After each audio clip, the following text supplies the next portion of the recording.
Reçois la vie. Reçois la vie ce soir. Tout ce qui est mort vient à la vie. Tout ce qui est mort en toi vient à la vie. Toutes les maladies disparaissent. L'esprit souffle en toi. Tes yeux sont guéris. Ton cœur est guéri. Tes poumons sont guéris. Ton sang est guéri. La fécondité est là. L'enfant est là. L'esprit de vie, l'esprit de vie, l'esprit de vie. Otoko brebekenda. Otoko brekebehendo. Ratakabaha. Eteke brekedo skorinda. Ratakabraba kababababababababa. La kabraba kandulo tobriki bikri bakaraba skorinda. Eteke brekedo korobokondo. Ratakabraba kandulo tobriki bakana skorinda. Ratake ndolo rekebehenda. Roy. Mikandro tokobreki baskorida ha. Ratake ndolo tobrika bahanda. Roto kobreki mbarabakandolo sorianda.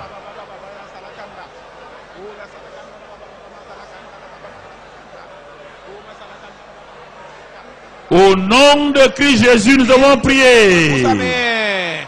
Victoire. Guérison, santé divine, fécondité, au nom de Christ Jésus, au nom de Christ Jésus, au nom de Christ Jésus. Alléluia. Asseyez-vous. Oh oui. Les bénéfices de la croix et les bénéfices de la résurrection. Nous allons noter encore. On est en train d'avancer. Avancer. On va noter sous la croix. Galates 3:13. Galates 3:13. Et sous la puissance de la résurrection, on va noter là-bas, mon frère, Ephésiens 1:3. Galates 3:13, 14. Donc on va voir maintenant le bénéfice de la croix et le bénéfice de la résurrection à ce point-là. Je ne sais pas à quel bénéfice on est maintenant. Hein? 5, hein? Ah. Ok, très bien. Lisons Galates 3:13. Il est dit là-bas que Christ nous a racheté de la malédiction de la loi, étant devenu malédiction pour nous, car il est écrit: maudit est quiconque est pendu au bois. Qui a été maudit? Qui a été maudit? Où? Alors, comment il peut être maudit là-bas, toi tu continues à être maudit? Est-ce qu'il est mort? Il est maudit pour lui-même? Il avait besoin de ça? Il a été maudit pour qui? Jésus continue à être maudit, toi tu es maudit.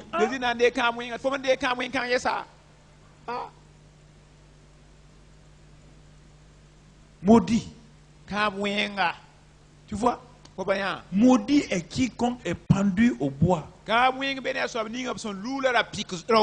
Toutes tes malédictions là, depuis Adam, je parle pas ton grand-père, hein? Mais ton grand-père. Ton grand-père n'est pas à l'origine du péché. Qui est à l'origine du péché? Ton ancêtre Adam là. La malédiction là-bas là. Dieu a fini avec Adam. Ton grand-père est venu il n'y a même pas 100 ans. Laisse ton grand-père tranquille. Il est innocent. C'est Adam qui lui a créé problème. Si la malédiction d'Adam est prise, toutes les autres malédictions sont prises. Que dans ton village était là-bas quand Adam était là. Ton grand-père était vivant encore. Adam, c'est là-bas, c'est lui, c'est là-bas. Jésus est parti prendre la malédiction de toute la race adamique. Vous comprenez? Ça c'est la croix. Donc il a pris tes malédictions. Mais regardons maintenant la résurrection. Résurrection. Galates 3 encore verset. Bon, on va aller Galates 3 verset 13 et 14. Verset 14 maintenant. Résurrection. Résurrection. Toujours Galates 3 verset Galates 3, versets 13 et 14. Mets le 13 et ensuite tu vas voir le 14.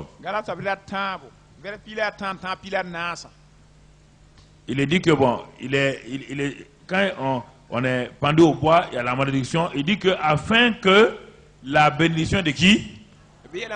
Le verset 14. Que la bénédiction d'Abraham soit pour qui? Hein? Mais écoute, la bénédiction d'Abraham est pour qui? Pour nous qui sommes en qui? En Christ. En Christ. Oui ou non? Mais regarde toutes les bénédictions qu'Abraham a eues. Il a été source de bénédiction. Quiconque le maudira sera quoi? Regarde. Déjà avec Abraham, quiconque maudit Abraham est déjà quoi? En plus de ça, Christ a pris tes malédictions. Donc tu es double garanti à malédiction.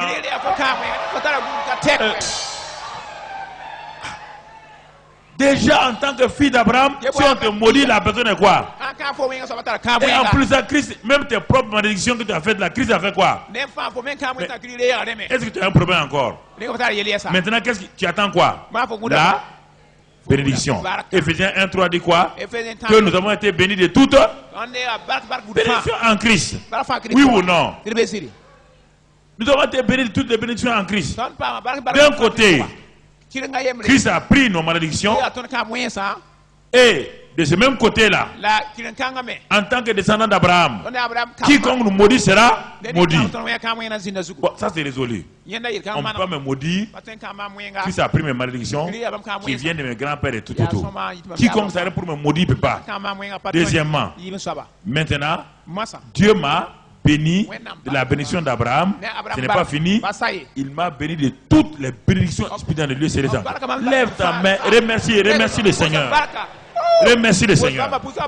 Laisse tes malédictions ancestrales là tranquilles, ils ne peuvent rien te faire. Dis-leur ce soir, malédiction ancestrale, vous n'avez rien à faire avec moi. Vous ne pouvez pas me suivre. Si dans ma famille les gens meurent, moi je ne mourrai pas prématurément. Si les gens sont fous, je ne serai pas fou. Si les gens sont pauvres, je ne serai pas pauvre. Si les gens ne peuvent pas se marier, je vais me marier. Les malédictions ancestrales sont brisées. Christ les a portées. En Christ Jésus, toutes les bénédictions d'Abraham sont sur moi. Les maladies héréditaires sont brisées. Les maladies héréditaires sont brisées au nom de Christ Jésus. Aucune malédiction. Parle à la malédiction.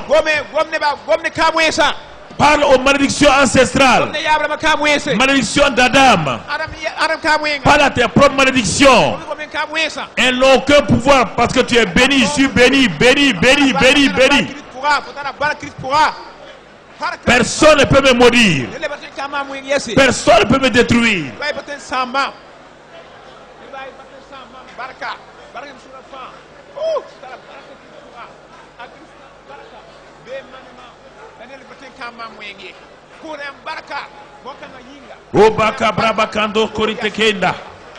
Prends tes bénédictions par la foi, par la langue.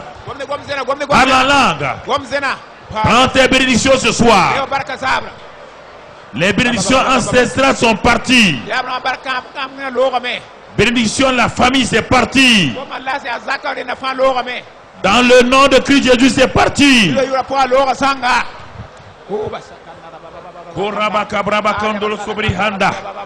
Rata kebreke de koroboko borokobo skori handa. Rata kebreke ndolo breka baba handa. Rete kebreke ambaraba koroskorinda. Alléluia. Mais ne parle plus, mets tes deux mains sur ta tête. Je proclame à partir de ce soir-là que la révélation te soit donnée, que tu as le panier de bénédictions de Dieu sur ta tête. Et que sur ta tête, les bénédictions de Dieu sont posées au nom de Christ Jésus. Que toutes les malédictions ancestrales qui t'empêchent, parce que les malédictions ancestrales, il n'y a pas de mariage dans votre famille qui tiennent. Il y a la folie, il y a les morts prématurées, les femmes avortent, les femmes sont stériles, les hommes sont impuissants, ils ne réussissent jamais, la pauvreté est sur eux. Ce soir, toutes les malédictions sont annulées au nom de Christ Jésus. Ce soir, la bénédiction de Dieu te couvre par le sang de Christ Jésus.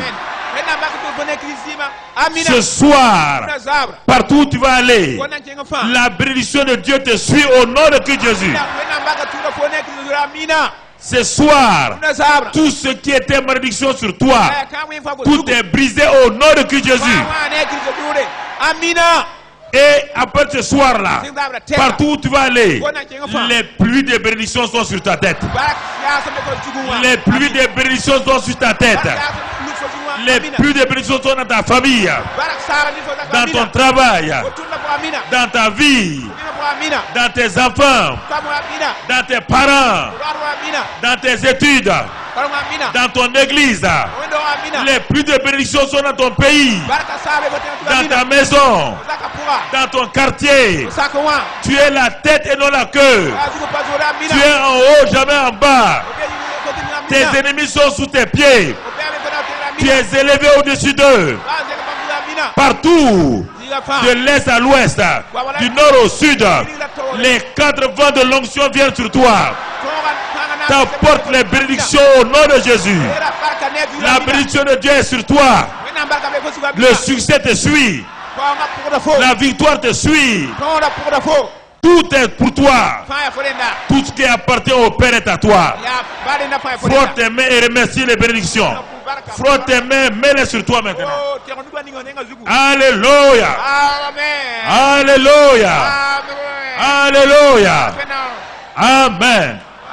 Assois-toi encore quelques minutes.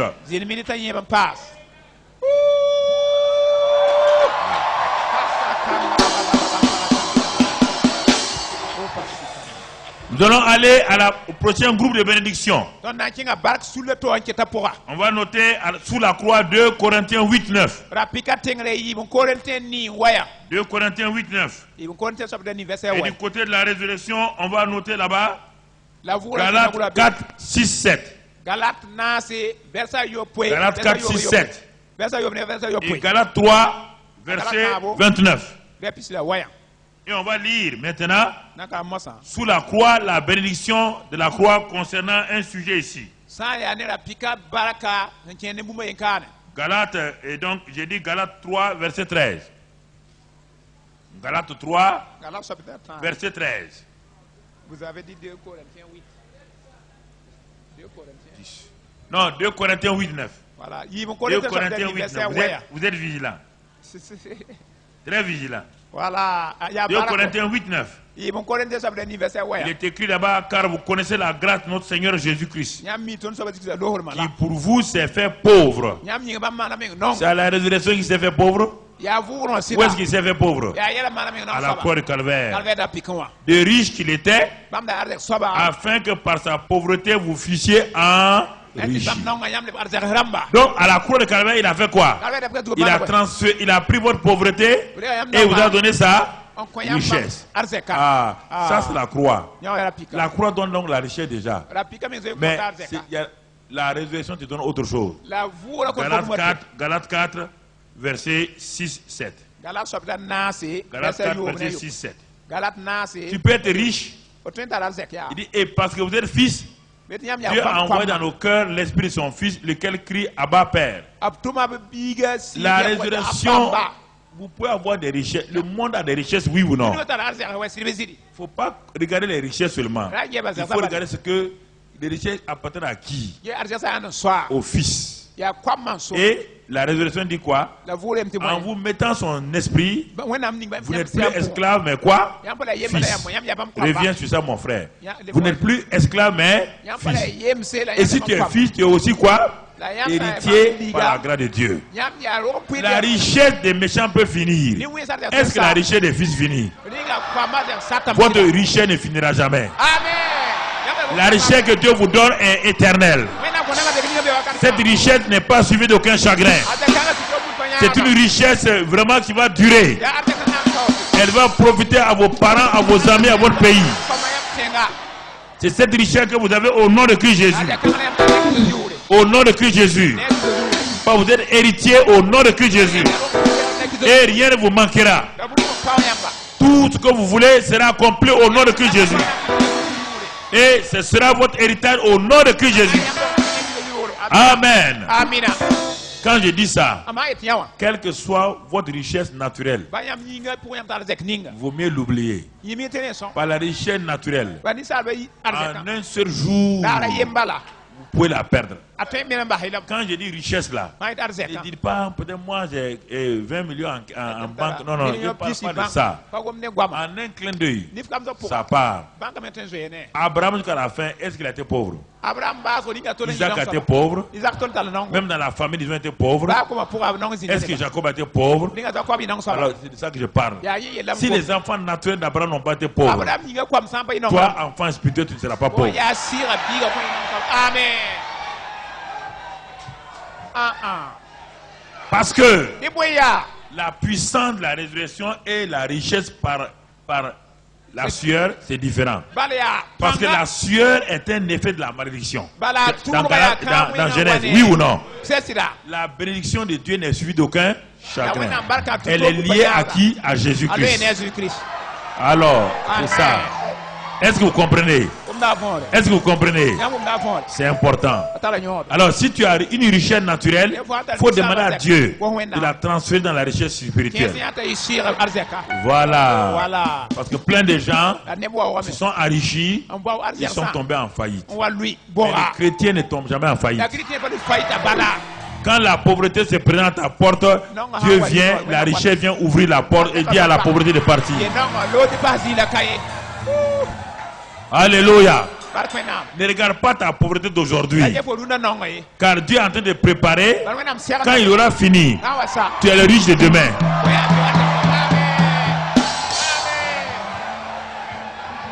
Amen.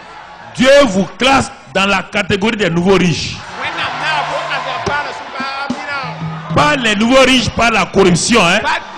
Pas les nouveaux riches par des mafias. Des nouveaux riches par la plénitude des richesses de Dieu.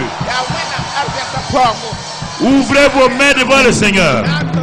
Ouvrez vos mains devant le Seigneur. Ouvrez vos deux mains devant le Seigneur. Seigneur, en tant qu'héritière, je suis participant de ta richesse.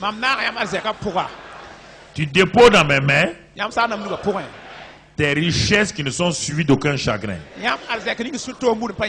Et donne-moi la sagesse de les utiliser au profit de ton royaume, de ton peuple, des pauvres, des démunis, de ma nation. Seigneur, je te promets que ces richesses-là que tu mets dans ma main vont te glorifier. Je ne vais pas les utiliser égoïstement. Je crois qu'aujourd'hui, par la croix du calvaire, tu as pris ma pauvreté et tu m'as enrichi. Par la résurrection, j'ai été classé, positionné comme héritière. Et un héritier d'un si grand Dieu ne peut tomber dans la faillite. Car tu es le Dieu riche. L'or et l'argent t'appartiennent. À cause de cela, moi en tant que princesse, je ne peux jamais faillir. J'ai un Dieu qui ne faillit point. Car j'ai un Dieu qui ne faillit point.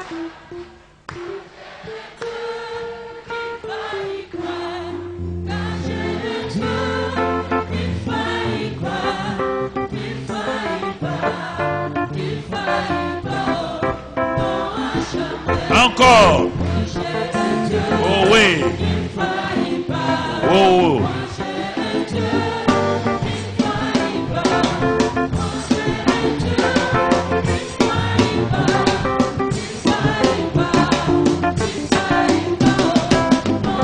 Jamais. Amen. Amen. Asseyez-vous.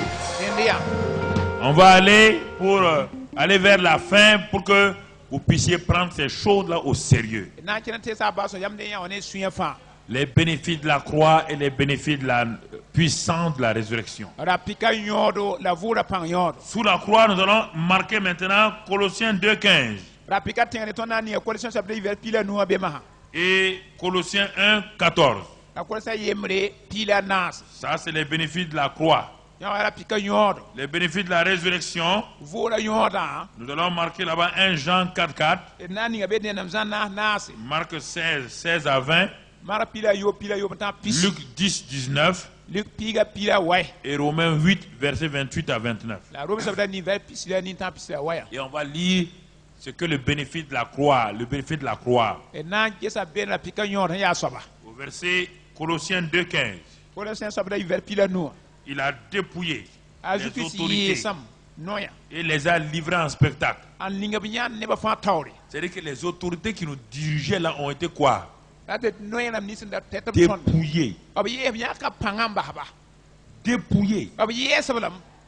Dégradés. On a enlevé leurs galons, ils sont devenus première classe. Et toi, tu es un général de Dieu. Dieu les a dépouillés pour t'élever.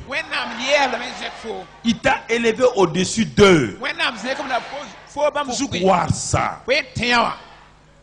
Tu n'es plus sous la domination de Satan. Ça dans Colossiens 2:15. Mais ce n'est pas fini, on a dit ensuite Colossiens 1:14. Là-bas il a dit, il nous a délivrés de la puissance des ténèbres et nous a transférés dans le royaume du Fils de ton amour, en qui nous avons la rédemption et la rémission des péchés. Nous sommes délivrés et transférés. Délivrés et... C'est ça que la croix a fait. La croix nous a pas délivrés et nous a laissés sous la domination de Satan. Non. Quand il nous a délivrés, en même temps il nous a... Mais ça c'est la puissance de la croix.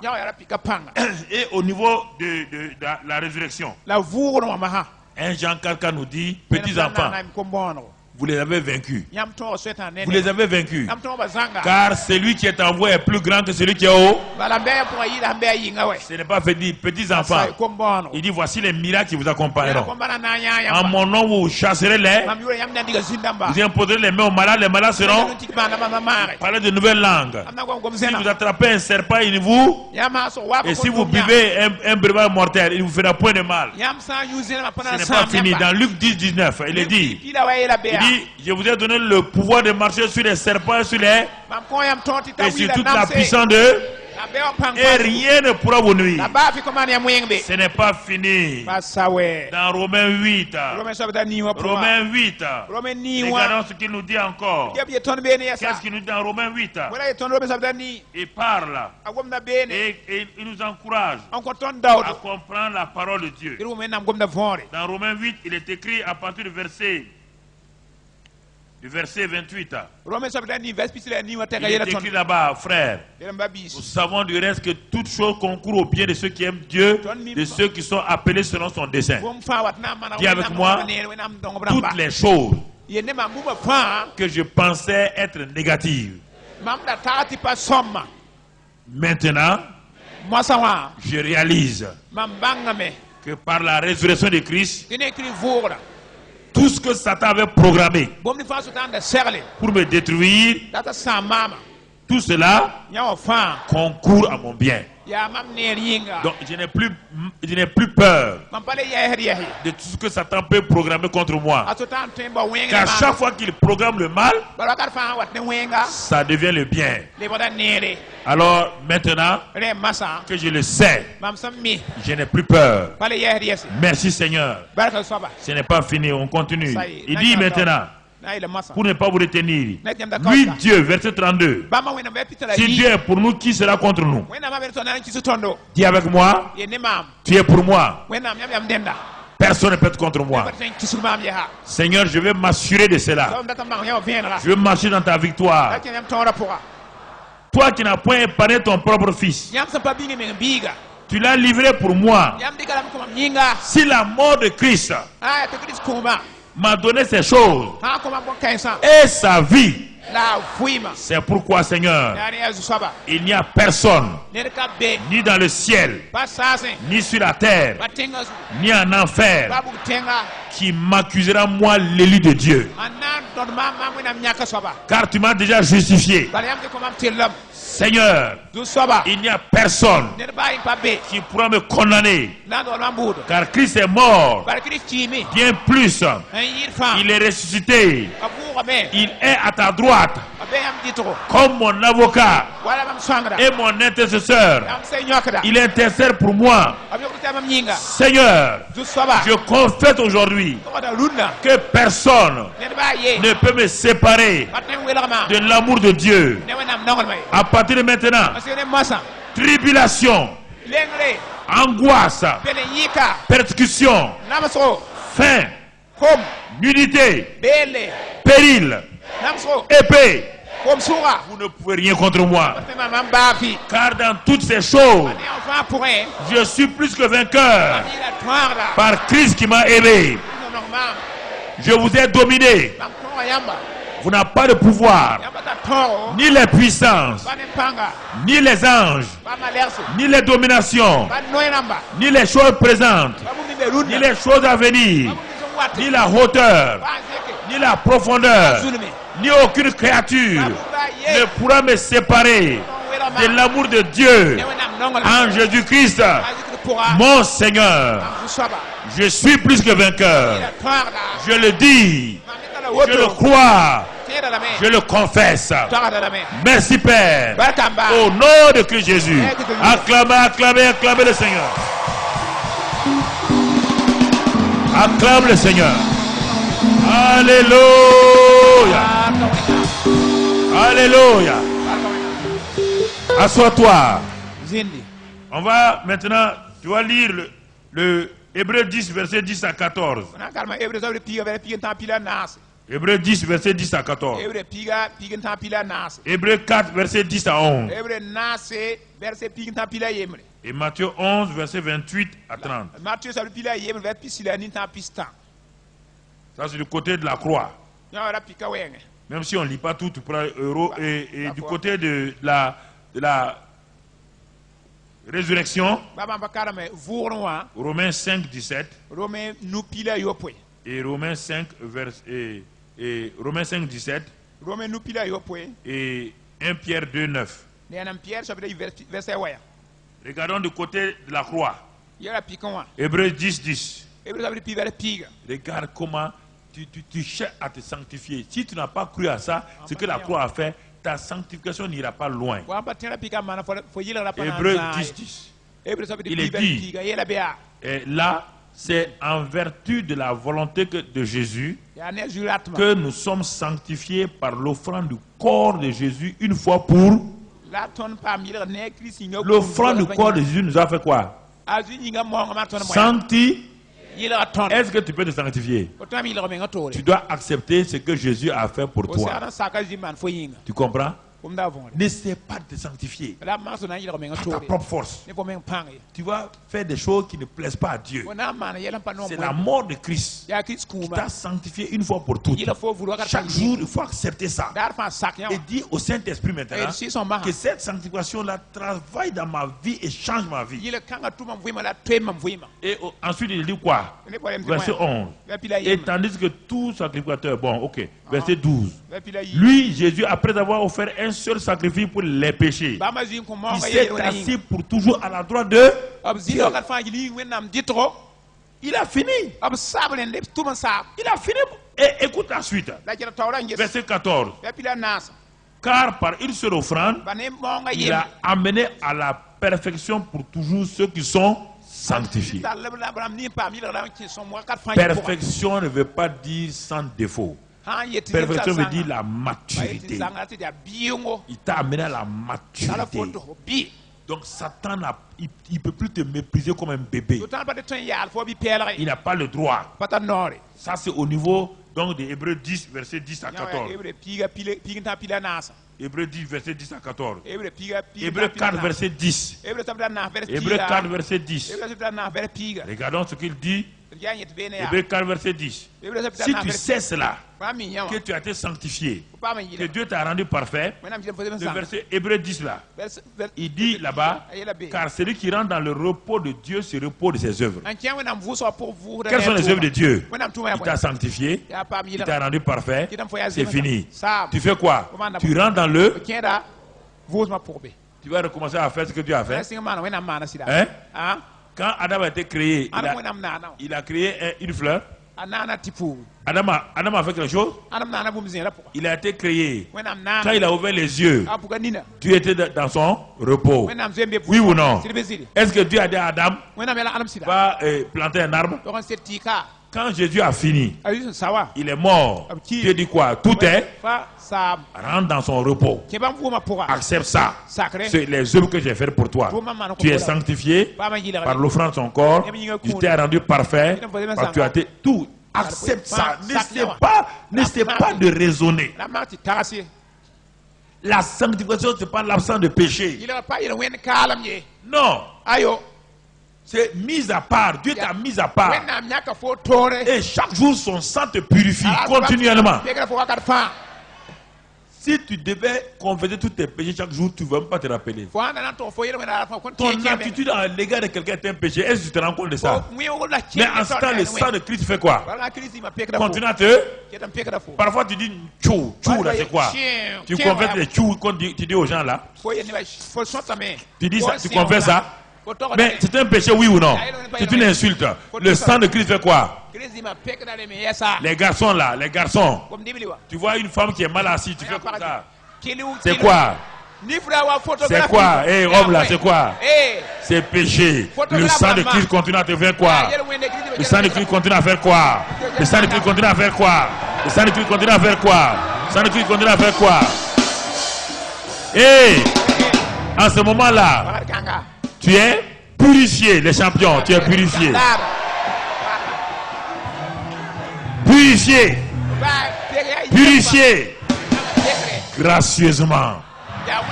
Alléluia. C'est pourquoi Dieu t'invite. Dans Matthieu 11, 28, il dit, vous tous qui êtes fatigués, venez à, et je vous donne quoi?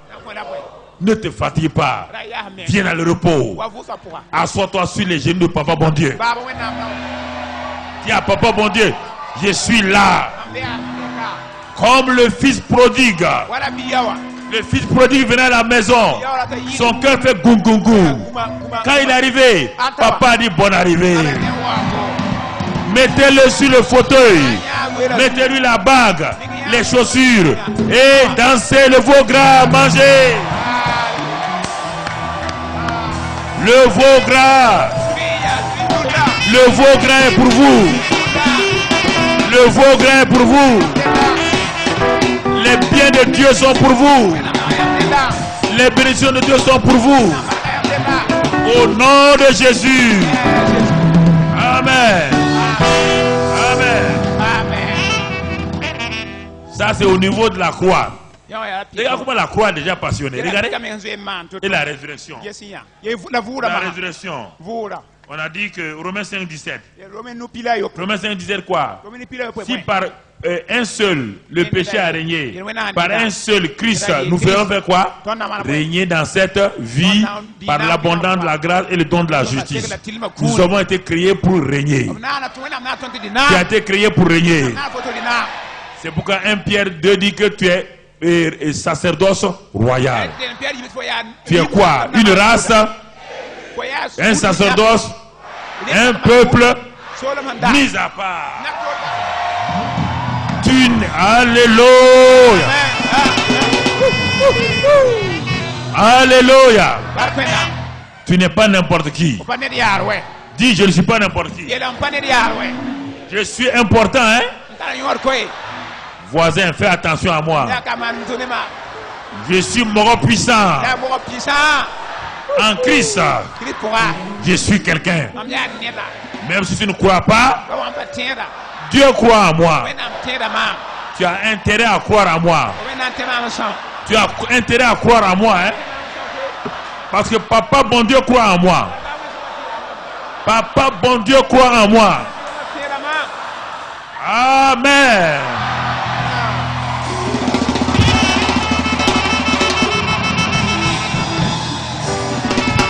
Alléluia. Alléluia. Nous allons lire encore la croix pour terminer. J'ai résumé tout, au lieu de 12 points, j'ai tout résumé. Ça fera 9 ou 10. Ok, vous allez détailler vous-même. Jean 19, verset 30, Jésus a dit, tout est sous la croix. Il a dit, tout est quoi? C'est la dernière phrase qu'on va dire pour la croix. Tout est. Alors, tout ce qu'on a dit là est quoi? Depuis le début là, tout est quoi? Tout est. Ce n'est pas le voile seulement qui est déchiré. Hein? La résurrection aussi a fait ça. Alors, si au niveau de la croix, tout est accompli, regardons au niveau de la résurrection. 2 Pierre 1, 3, 4. 2 Pierre 1, 3, 4. 1 Jean 5, verset 11 à 13. Et Jean 10, 10. Puisque tout est accompli, Dieu dit maintenant, tu es participant de la nature divine. Et tu as maintenant la vie abondante, qui est la vie éternelle. D'un côté, tout est accompli. De l'autre côté, tu vis dans l'abondance. Voilà maintenant, lève tes mains et remercie le Seigneur. Et c'est par là qu'on va terminer ce soir. Remercie le Seigneur. Tout est accompli. Du côté de la croix, tout est accompli. Du côté de la résurrection, tout est accompli. Remercie le Papa. Sois heureux, sois content de lui ce soir. Bénis-le. Bénis-le simplement. Oh, c'est merveilleux. On va chanter, tout est accompli, mais comme on l'a dit, le voile est déchiré. Ensuite, on passe maintenant à l'autre côté, la résurrection est accomplie.